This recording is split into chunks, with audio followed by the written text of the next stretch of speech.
welcome to my review of the latest live-action Disney reimagining of one of their classics, Lady and the Tramp, now streaming on Disney+.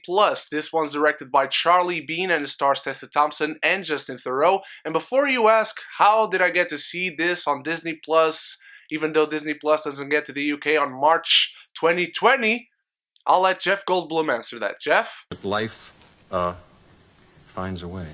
Thank you, Jeff. I'm glad we got that out of the way. And like the original one, it tells a story of this sweet dog who lives in a good home until the day a baby comes into the family. So she starts feeling disregarded by her family and meets this street dog who teaches her that living in the street is not as bad as it looks or sounds. Let's get this out of the way. The original one is not a masterpiece. It's a good, sweet, simple story, and this one stays true to that for the most part. It delves into deeper territory with some of its characters and some of the nuances of the story now that it is live action and it has a lot more time to do things.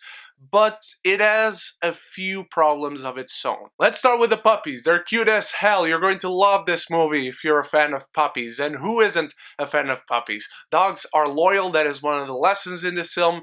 And they're really cute. They're very, very cute. And the voice acting is really great. There are moments where you notice the CGI around their mouths. I'm not going to say lips because they don't have lips. There's even a part where I don't even remember who it was, but one of the dogs whistles, and they can't whistle, guys. They don't have lips. That's not how it works. Whenever they're talking, it really works for the film. The musical numbers, however, I could have done without them. Not only are they really short, but they're just not that good to stand out. It's not like they do these spectacular things with the dogs jumping around or anything.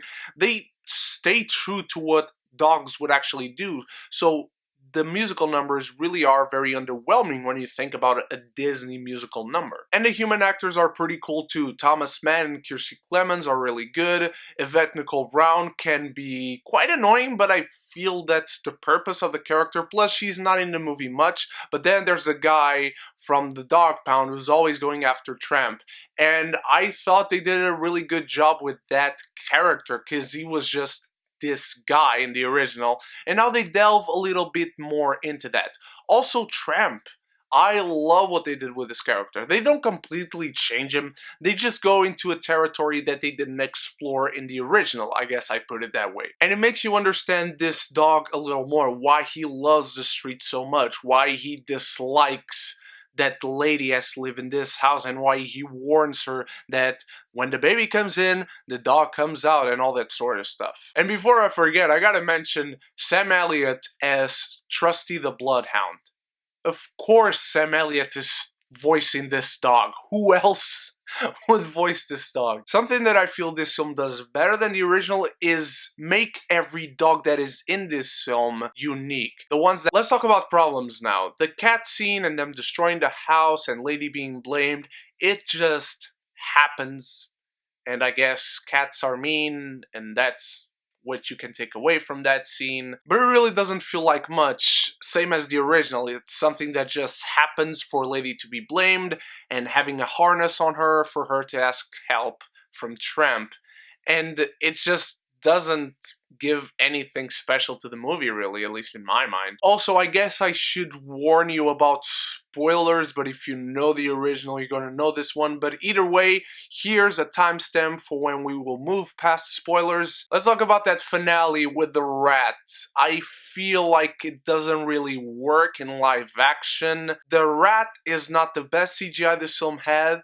I guess they very wisely focused the most important work when it comes to the CGI and the visual effects on the dogs talking. But the fight between Tramp and the rat to protect the baby really didn't work for me because, again, not only is the CGI for the rat not the best, but this dog would maul this rat instantly. He would absolutely destroy this rat in 1 single second. As I previously mentioned, this won't be an American classic. It's a sweet story that has a good message about dogs deserving a home, every dog for that matter, every dog being loyal to no end. And of course, dogs are better than babies. That's a real life story that is told in Lady and the Tramp. You get to see the iconic imagery, there's good music, the dogs again are really sweet. The characters are well worked throughout this film. So it's an enjoyable film. It's not a classic, but it didn't need to be. I'm giving Lady and the Tramp 2019 a C+.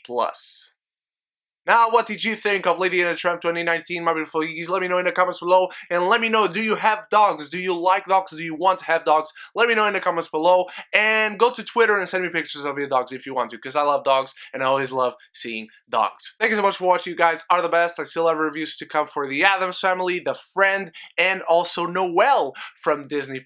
Thank you so much once again. So until the next review, stay beautiful, stay geeky, and don't forget to subscribe and like, because it really helps me out, but most importantly, love each other, and love the movies.